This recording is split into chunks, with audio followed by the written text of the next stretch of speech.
Olá, eu sou Adalberto Piotto e minha convidada a pensar o Brasil hoje é a empresária e ativista Luísa Brunet. Luísa, seja bem-vinda ao Pensando o Brasil. Obrigada pelo convite, é um privilégio falar com você e acho importante também, são temas relevantes que a gente fala hoje, então obrigada pelo convite mesmo.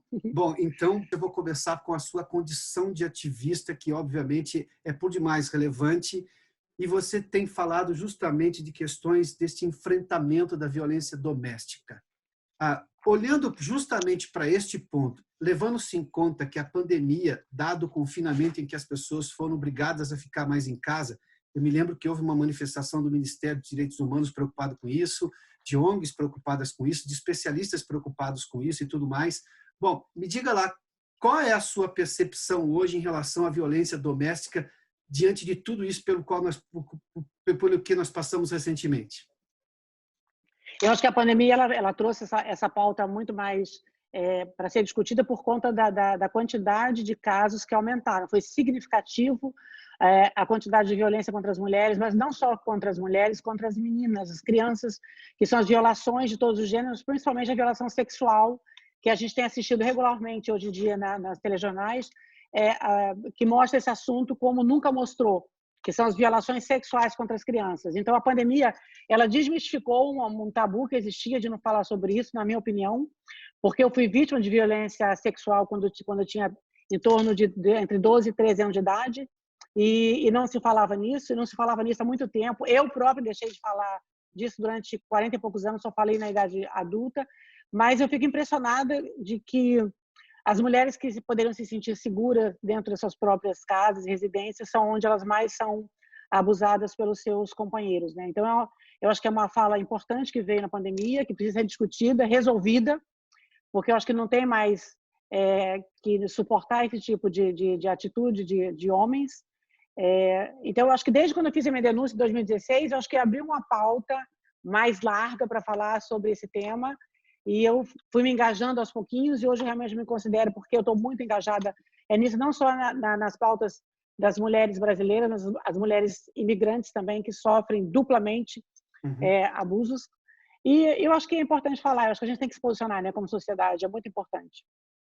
Luísa, você está encorajando pessoas, mas antes se encorajou a falar do tema. Quando foi essa transformação? Quando houve essa sensação de que você deveria tocar num tema extremamente sensível, que anos atrás era muito delicado para se expor publicamente ao falar de um tema como esse?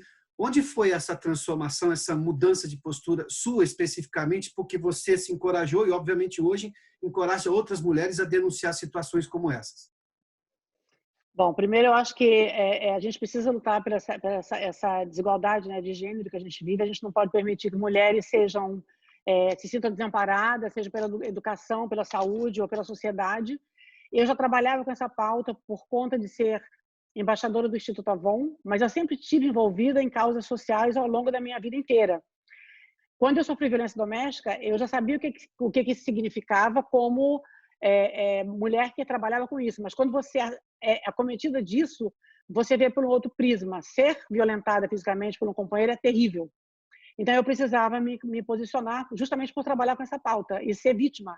Eu não queria ser mais uma vítima, eu queria ser uma pessoa que pudesse levar a minha fala para outras mulheres e justamente dar a elas a oportunidade de sair do armário, poder falar abertamente sobre as suas violações que elas sofriam, denunciar esses homens agressores. Como a gente falou um pouquinho antes, eu não sou contra os homens, eu sou contra os agressores. Então, eu acho que a gente tem que ter esse olhar, né, de afeto, de carinho, de não julgamento para as mulheres que sofrem. E eu acho que eu consegui dar para elas um pouco justamente de tudo isso, de afeto, de sororidade, de amor, de companheirismo, de compreensão nessa pauta. E eu estou sendo bastante ouvida porque o feedback que eu tenho é maravilhoso. Muitas mulheres entram em contato comigo pelas minhas redes sociais ou pelo e-mail que eu disponibilizo para contar suas histórias ou pedir ajuda, e agradecer por eu ter dado esse apoio e ela ter se fortificado. Então, eu acho que pela primeira vez na vida eu estou me sentindo muito importante para a sociedade, sabe? Isso é um sentimento extraordinário que eu experimentei na idade madura. Então, eu agradeço de coração assim, tudo que aconteceu na minha vida, inclusive essa agressão, porque ela me deu um poder que eu achei que eu não tinha, que é o poder que todas nós mulheres temos. Aliás, é o poder que todo cidadão tem, seja homem ou mulher. Mas você, às vezes, só experimenta isso através de um impacto na sua vida, que parece ser o fim da linha, mas é o começo de uma história. Luísa, vamos separar os dois casos aí especificamente. Você recebe relatos de várias mulheres, você fez menção a isso agora há pouco. Por que você acha que a mulher é vítima em si da violência? É uma questão de poder físico do homem, que normalmente é sempre maior?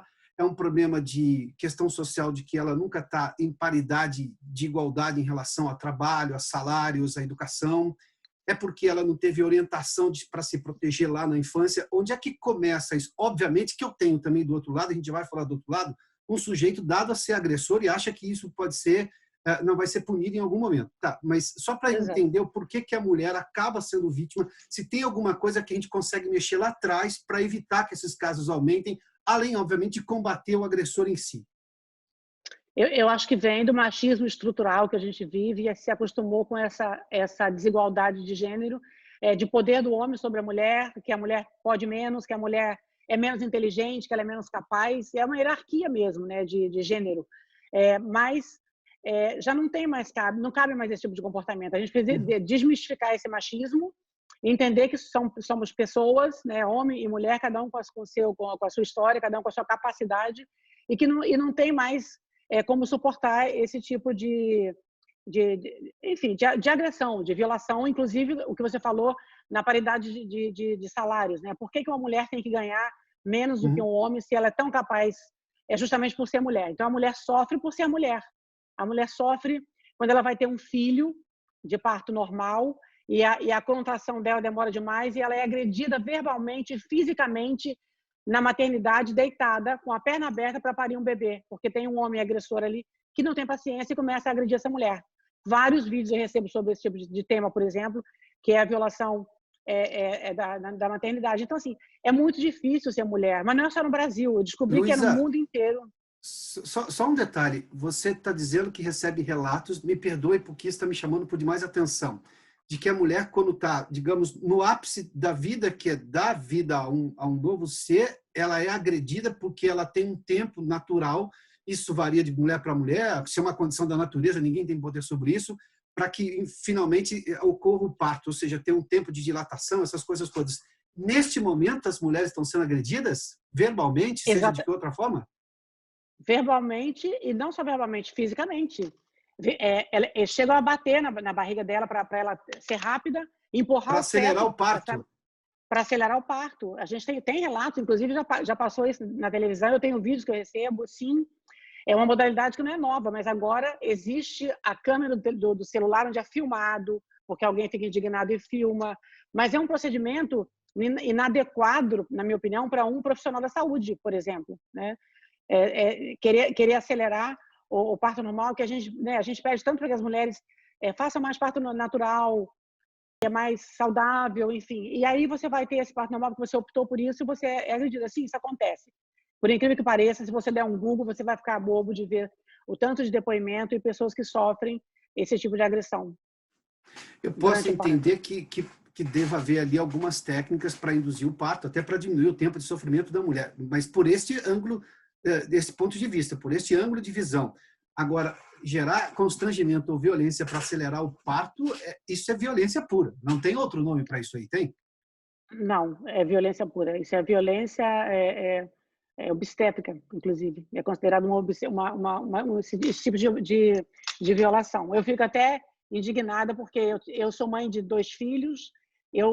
A gente vai continuar um pouquinho nesse tema, vou falar do meu ponto de vista como mulher. Eu não tive dilatação suficiente para ter meus filhos de parto normal, embora tenha esperado até o último momento de romper a placenta e tudo mais.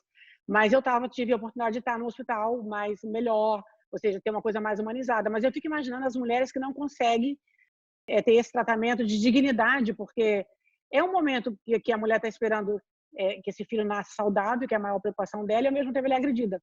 Isso é uma pauta que a gente precisa conversar também e falar mais sobre isso. Seguramente. Vamos tentar entender o outro lado também. Por que você acha que um homem, em pleno século XXI, eu não vou questionar os homens do século XIX ou XVIII, ou mesmo do século XX, acho que a gente já tem muito problema para resolver no século XXI, né? E não vou rever o passado, tentar reescrever o passado, porque não está ao meu alcance. Mas por que você acha que um homem no século XXI ainda acha que pode usar da violência por qualquer razão de discordância em relação à mulher, que na maioria das vezes, convenhamos, fatos são fatos, fisicamente é inferior a ele? O que justifica a coragem dele, inclusive, para poder querer, para achar que pode bater na mulher?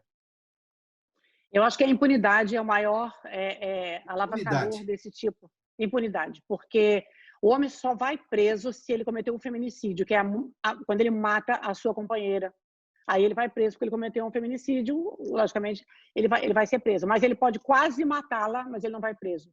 Ele vai responder liberdade, ele vai pagar cestas básicas, ele vai ter uma pena muito simbólica para isso. Então, na minha opinião, as campanhas para enfrentamento da violência contra as mulheres são feitas para as mulheres se protegerem da violência, não é para que os homens não agridam as mulheres. O foco, na minha opinião, está completamente errado.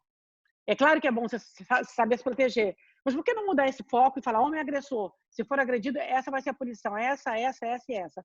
Ele vai pensar duas vezes, mas ele pode bater, mas ela começa a se precaver disso, né? Não é legal, acho que não é uma forma de coibir errada. Eu lembro, você lembra também do cinto de segurança, quando veio, ninguém usava, começamos a usar regularmente, muita gente foi contra, multa. Hoje em dia não tem possibilidade de você entrar no carro que o cinto já não venha no carro automático sozinho, que você coloque. Virou um hábito natural, completamente inserido na vida cotidiana. O que precisa que a gente faça é que políticas públicas sejam feitas, direcionadas, mas principalmente para a Lei Maria da Penha, que é uma das 3 leis mais importantes do mundo em relação às mulheres, mas eu acho que tem pouco investimento para as mulheres e campanhas de enfrentamento à violência para os homens, não para as mulheres. Quando você citou o seu caso particular, você contou exatamente ter sido vítima aos 12 anos, foi isso, Luísa? Os 12 anos de violência doméstica, é isso? Sexual. Sexual. O que você acha que lá atrás, se você tivesse, poderia evitar uma situação como essa? Por exemplo, a liberdade de poder falar no assunto e não se constranger, porque obviamente eu posso compreender que lá atrás isso era um motivo de constrangimento, de vergonha, enfim, essas coisas todas. Um maior nível educacional do ponto de vista de receber esse tipo de informação na escola, pais e mães que tratassem desse assunto abertamente com os filhos. Onde é que você acha que poderia alterar esse seu caso lá atrás? Tudo isso que você falou foi perfeito. É a fala que eu acho que tem que ser, continuar a ser falada, inclusive. É uma questão de educação. Existe um tabu ainda, porque os pais não têm liberdade para falar sobre esse tipo de assunto com crianças. Eu tenho falado, inclusive, sobre essa questão do abuso sexual, que é uma pauta importante hoje em dia, e as mães, elas colocam, por exemplo, já começando, você tem filho, começando a colocar apelidos em órgãos genitais da criança. Então, ela tem vergonha de falar vagina, ela tem vergonha de falar pênis, então é piu-piu, popó, sei lá o quê. Então, acho que tem que, primeiro, entender que você precisa falar para a criança que isso é isso e isso é isso, que isso não pode tocar, por essa e essa razão. Se estiver te incomodando alguém, insistindo de colocar uma criança no colo, você vê muito beijo, muito abraço, tem afeto, mas também tem um abuso, porque é um abuso que é naturalizado. Né? Tem crianças que eu recebo, por exemplo, vídeo de uma criança que desceu com um avô paterno no elevador e ele começa a abusar dentro do elevador, mas sem câmera, mas filma isso, por exemplo. O que acontece? A violação sexual contra a criança ela é muito no núcleo familiar, infelizmente, é pelo pai, pelo padrasto, pelo irmão, pelo tio, pelo vizinho, é muito próximo do núcleo dela. Então, a criança fica constrangida em falar, porque muitas vezes ela nem entende o que está acontecendo. No meu caso, aconteceu exatamente isso. Era uma pauta, um assunto que não era falado, nem sabia que isso era abuso sexual, muito menos nos falava em violência doméstica, porque eu vim de um lar de violência doméstica, vi o meu pai alcoólatra bebendo regularmente e agredindo minha mãe, e não se falava nisso. Se acontecia um escândalo dentro de casa, de porta fechada, depois, no outro dia, estava tudo bem, os vizinhos ficavam assim, mas era natural, não tinha assim, uma atitude de ninguém, e muito menos da minha mãe, porque ela era propriedade do meu pai. E os filhos também eram. Ele era o dono de tudo isso. Que é como é hoje em dia, não mudou muita coisa. E essas violações contra as crianças é exatamente isso. Elas são abusadas pela esse núcleo familiar e não conseguem falar, porque não tem uma educação dentro de casa que permita essa liberdade. Eu acho que nas escolas, na minha opinião, deveria ser inserido no currículo escolares outros temas que não fossem os que a gente já está acostumado, né? Mas de ensinar as crianças sobre temas relevantes que acontecem hoje na sociedade, que é sobre ativismo, sobre respeito ao próximo, justamente sobre preconceito, que a gente vê, né? Racismo, preconceito, violação sexual, violência de gênero. Eu acho que seriam temas importantes, na minha opinião, para inserir, inclusive, quando as crianças são muito pequenininhas, porque você pode fazer de forma lúdica, num teatrinho, quando o pai bate na mãe, não pode, aí o menino fala, meu Sim. pai bate na minha mãe. Você já vai entender por que essa criança é uma criança que está, às vezes, num canto, reprimida. Então, eu acho que tem formas de você fazer. Agora, basta que tenha vontade, né? E que possa mudar essa estrutura que a gente está acostumada. Eu acho que melhoraria muito. A base de tudo, eu acho que é a educação, né, Roberto? Luísa, você mencionou a crença na impunidade por parte de homens agressores e que isso, obviamente, já está mudando, mas pode ser mudado ainda mais de forma mais severa. Mas eu não quero reescrever o passado, mas o passado nos ajuda a entender o presente. Por que você acha que o seu pai ou essas pessoas que ainda hoje, seja o avô do núcleo familiar, como você disse, cometem esse tipo de violência contra a criança, o que poderia ser feito para mudar a cabeça? Por que eles agem dessa maneira? Porque não raro, quando isso acontece, o advogado de defesa de um agressor como esse vai dizer, ele era louco, ele estava tomando algum remédio esquisito, enfim, ele tem um comportamento que ele precisa ser assistido por um médico. Eu tenho uma série de explicações que, obviamente, não justificam em nada, mas que no argumento da defesa não raros são usados. Mas vamos lá. Que Exato. tipo de conceito este jovem homem precisa ter para que na fase adulta não cometa isso? O que poderia ser alterado? Porque, óbvio que eu posso ter, eu não sou doido também de não reconhecer casos de loucura, casos de demência, casos de desvio mental. Mas isso é uma outra parte e provavelmente não é a maioria dos casos. Mas, enfim, há outros casos em que a crença seja na impunidade, o que eu posso fazer isso porque você usou uma expressão que me chamou a atenção. A minha mulher é minha propriedade, os meus filhos são minha propriedade, posso fazer isso que você disse que era o conceito que seu pai tinha. O que pode mudar na cabeça do homem para ele começar a não achar isso natural? Então, eu acho que a base de tudo é uma reeducação, né? Eu acho que teria que ser, teria que ter mais. Eu concordo com você, eu acho que tem casos e casos, mas como é tão naturalizado isso, a culpa da criança, às vezes, você vê essa menina de 10 anos de idade que foi estuprada pelo tio, né? Eu li opiniões de pessoas que falavam assim, mas ela estava querendo, ela quis ficar com ele de 6 aos 10, por que ela não falou nada? Então, assim, acaba se constrangendo a vítima sempre, colocando a culpa na vítima, porque a vítima estava de saia curta e foi estuprada, porque a criança deu bola para o pai de 60 anos, para o avô. Então, assim, existe uma cultura de culpabilização da vítima enorme, que aí a carga cai na vítima e o agressor ele tem que ser tratado porque ele é doente, tarará, tarará. Então, eu acho que Culpar uma tem que vítima mudar. criança é absolutamente monstruoso, Ué, mas enfim, eu ouvi esse tipo de argumento também. sim, inclusive de uma professora que falou, ela estava querendo, porque ela devia ser muito bem paga. Uma professora falou isso. Ela foi muito bem paga. Então, assim, não é só o homem agressor, a sociedade é agressiva. A sociedade é muito agressiva, porque ela avalia, ela é juiz no momento desse, ela avalia a opinião dela e verbaliza, e hoje em dia, com a internet, com as plataformas, você lê cada coisa absurda, e que eu fico pasmo quando eu vejo, porque eu me lembro da violação que eu tive, não foi uma violação sexual com penetração, foi toques, foi carícia, foi aquilo outro, e é constrangedor. É constrangedor, principalmente quando é uma pessoa que faz isso, que você está acostumado a ver dentro de casa, que ele se comporta como um homem de bem, porque o agressor ele é um covarde, porque ele faz isso em privado, e ele é um cara normalmente muito amado pela sociedade, ninguém acredita que ele vai fazer isso, porque é um cara que tem uma inteligência talvez acima do normal, que ele consegue mostrar o que ele não é mesmo, mas em privado ele é um desgraçado, que merece ser punido. Então tem que ter punição para esse tipo de homem, sim. E não é castração, porque a castração, eu acho que a coisa é na cabeça, é outro tipo. Aí tem os grupos reflexíveis, né, que fazem, tenta readaptar esse homem né, através de conversas e exemplos, que é da Gabriela Mansur, a Gabriela Mansur, promotora de justiça de São Paulo, e outros núcleos também que fazem isso. Mas é um percentual muito pequeno de homens que se interessam em fazer esse tipo de procedimento. Então, assim, tem muito mais agressor do que homens que se cuidam. Luísa, longe de querer justificar qualquer ação ou argumento justificativo para uma ação de violência sexual contra a criança, por outro lado, também não há um problema de sexualizar-se a criança. E, de novo, nenhuma justificativa para quem vê a menina de saia curta isso ser uma razão para um adulto violentar. Longe disso, não é essa a questão. Mas não rara discussão sobre sexualização infantil acontece, seja por uma uma influência da mídia, porque as pessoas veem lá uma criança fazendo sucesso e acham que aquilo é normal, natural. Esse tipo de coisa também precisa ser trabalhada para se respeitar a criança, inclusive na idade dela, com razões que ela, com brincadeiras ou atos que ela possa ter justamente naquela idade, não apressar processos, porque também é um tipo de violência contra a criança, não é? Sexualizá-la precocemente.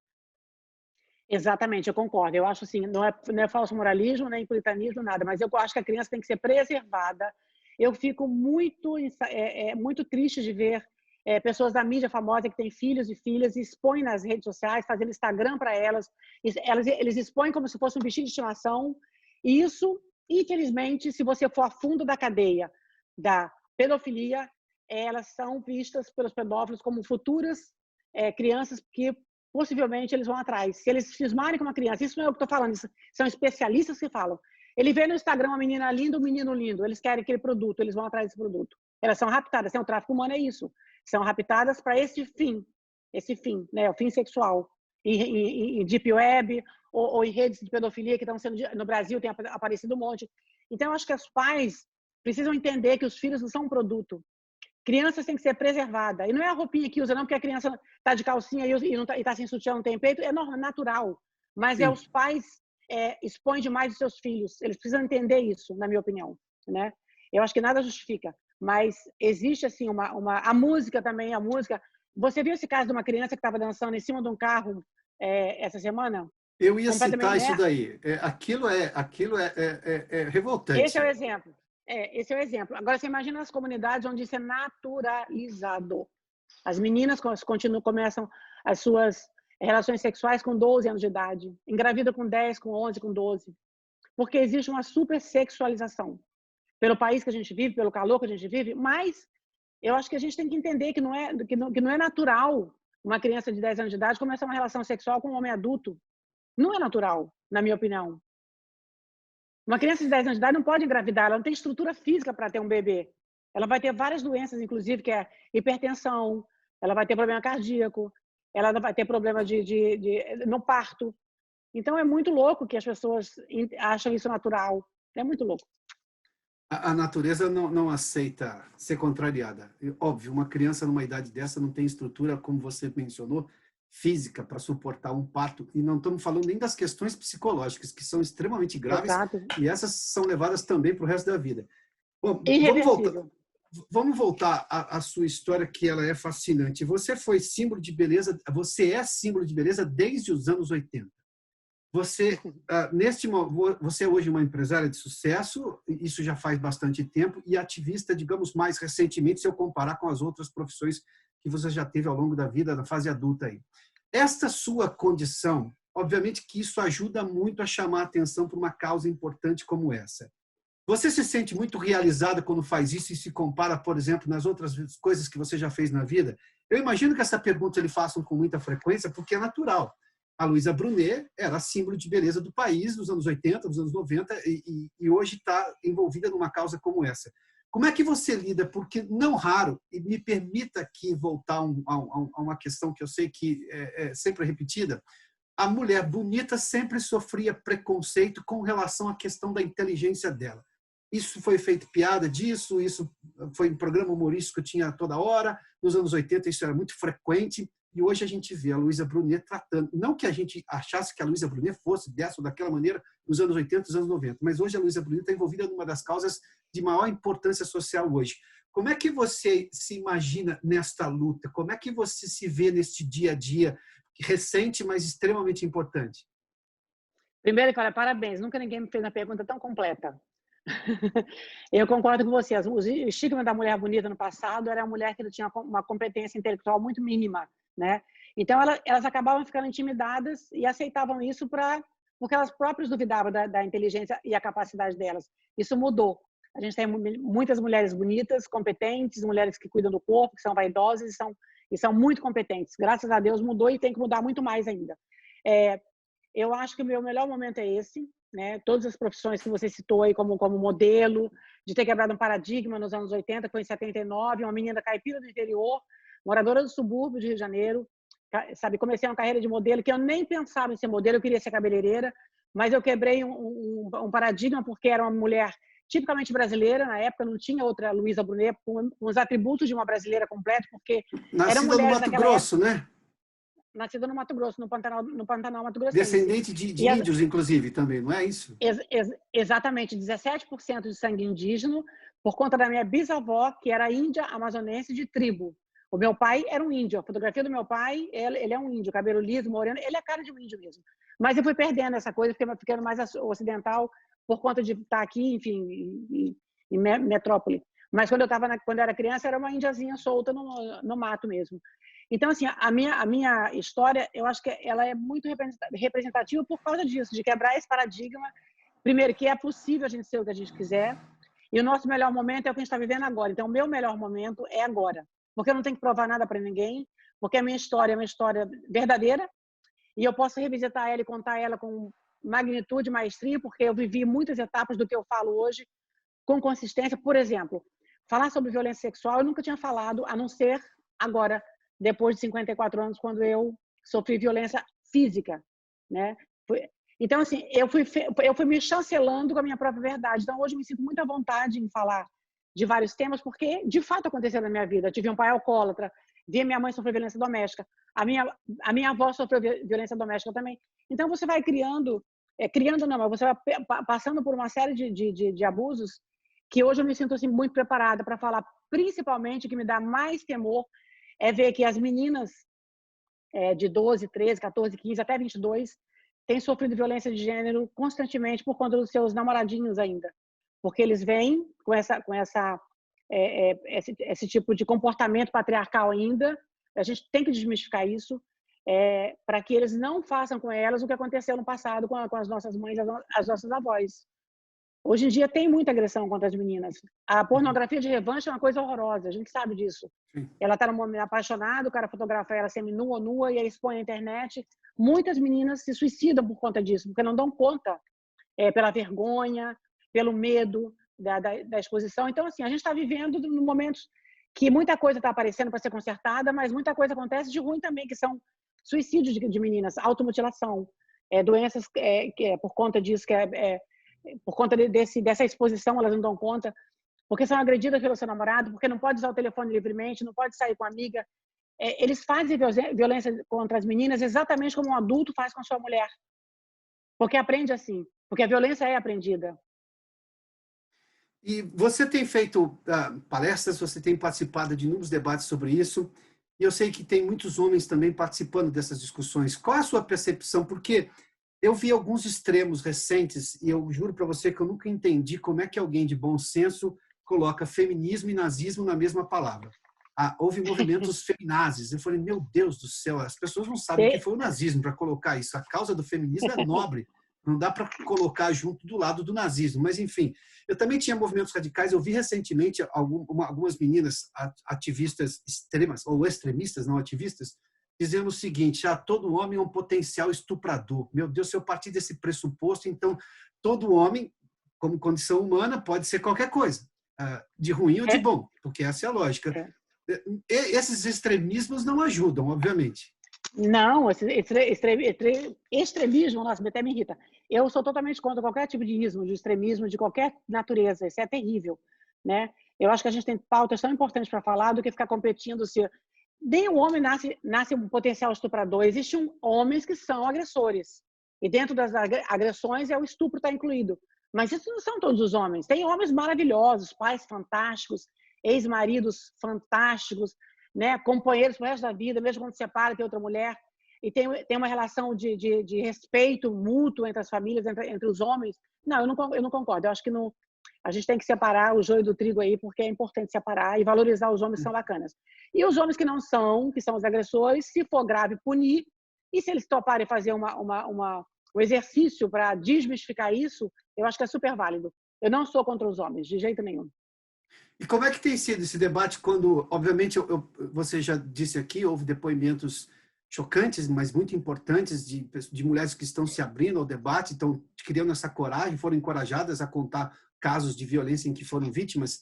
Mas como é que tem sido a reação de homens que fazem meia-culpa, que percebem às vezes que podem estar criando feminazes em casa, ou seja, desde quando vitimizando a mulher, como é ruim, porque ela começa a ficar uma extremista, a filha, estou dizendo, e também no caso de se reconhecerem como exagerados no comportamento, ou serem, obviamente, não potenciais estupradores da própria família, mas que agem com preconceitos machistas, completamente retrógrados, que não têm espaço nenhum neste momento, sobretudo discussão. Como é que tem sido essa reação quando você participa de eventos como esse, falando sobre violência doméstica, o enfrentamento da violência doméstica, quando tem homens na plateia, virtual ou presencial?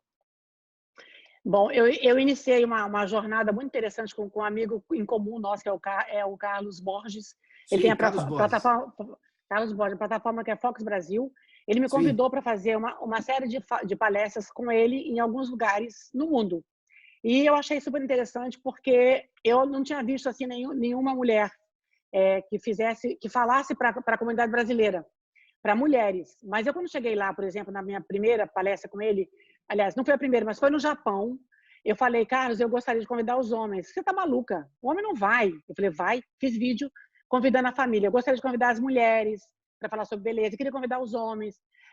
Traga os seus avós, os seus maridos, seus namorados, os seus filhos. E você sabe o que foram? Os homens foram. E o Carlos ficou muito impressionado e eu fiquei muito emocionada, porque houve momentos em que homens pediram para falar. Porque eu sempre convido alguém da plateia para sentar do meu lado. Uma mulher que eu vejo estar sofrendo para contar a história dela, porque eu acho que ela tem que ser protagonista ali naquele momento. Mesmo que seja uma coisa muito rápida. E os homens quiseram falar e contar. Eu não sabia que quando eu dizia para minha mulher determinadas coisas, isso era uma agressão verbal.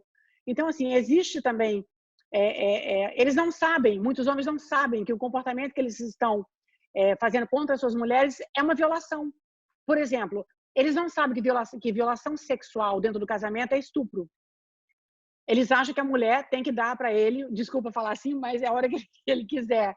Enfim, a mulher pode estar não só com dor de cabeça, porque ela fala que está com dor de cabeça, porque ela não quer, porque ela está mal, mas ela pode estar, de fato, com um problema no trabalho, com a filha, enfim, mas ela não está disposta, mas ele obriga ela. E quando ele obriga, hoje é considerado um estupro. E eles acham que é mimimi, mas agora estão entendendo que cada um tem seu espaço. Então, são coisas que precisam ser faladas nessas falas. E é por isso que eu acho que é importante inserir os homens no contexto de uma fala feminina. Assim como é importante para os homens chamar as mulheres para conversar. A gente tem que entender na cabeça dos homens o que se passa. Porque é junto que a gente vai consertar as coisas, não separado. Luísa, uma última pergunta, por gentileza. Quando a Luísa é chamada a falar sobre causas de violência doméstica, do enfrentamento da violência doméstica, a Luísa fala com toda essa eloquência, porque esse é o momento dela. Quando a Luísa, neste momento, por acaso, alguma mulher te chama do lado e fala, Luísa, eu queria falar alguma coisa sobre beleza, que obviamente era o seu referencial lá nos anos 80, nos anos 90. Como é que você se sente? É natural mudar de um assunto para o outro ou uma coisa te incomoda hoje? Não, é super natural, eu falo de todos os assuntos, porque o assunto da mulher é um assunto muito amplo, assim como dos homens, né? O homem gosta de futebol, a mulher gosta de um cabeleireiro, né? Então, assim, a mulher é romântica, o homem são um pouco menos. Então, eu acho que na pauta feminina cabe todos os assuntos. Cabe falar sobre beleza, sobre empreendedorismo social. Eu fiz ontem uma live falando sobre a importância do empreendedorismo para a mulher, o que é um passaporte para ela ter autonomia financeira e emocional. O dia que a mulher entender e que o homem tem que entender que isso é importante para a mulher, ele não pode proibir a mulher de trabalhar. Não, a mulher minha não trabalha, ela vai ficar em casa educando os filhos. Não.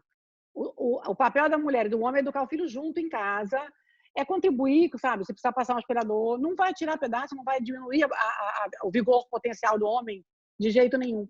Então, é por isso que eu acho que casamento é uma coisa séria, ter filhos é responsabilidade do casal e a gente tem que ser parceiro um do outro. Então, na minha pauta cabe todos os assuntos. Eu falo sobre violência doméstica, sobre violência de gênero, sobre empreendedorismo, sobre beleza, enfim, tudo. Não tem nenhum problema. Eu passo de um assunto para o outro assim, naturalmente.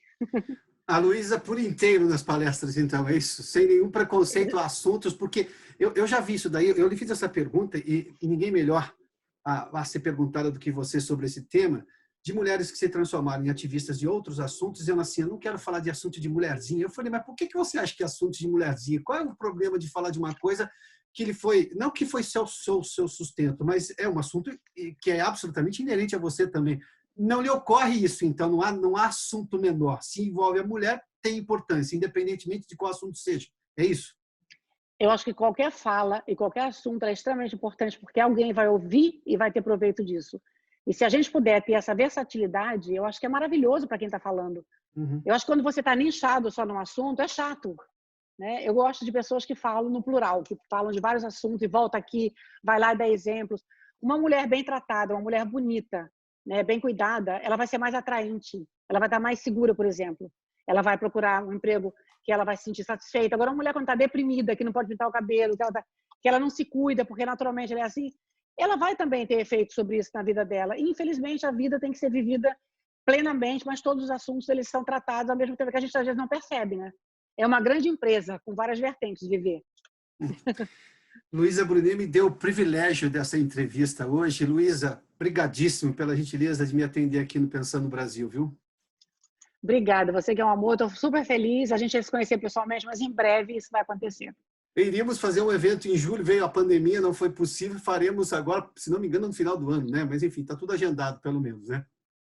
Obrigada. E você tem um grande fã, aliás, você tem grandes fãs por conta da qualidade do seu programa, da qualidade de assuntos que você traz de extrema relevância. Mas o Carlos Borges é apaixonado por você e eu agora fiquei também. Brigadíssimo pela gentileza, viu? Até mais. Obrigada. Um beijo.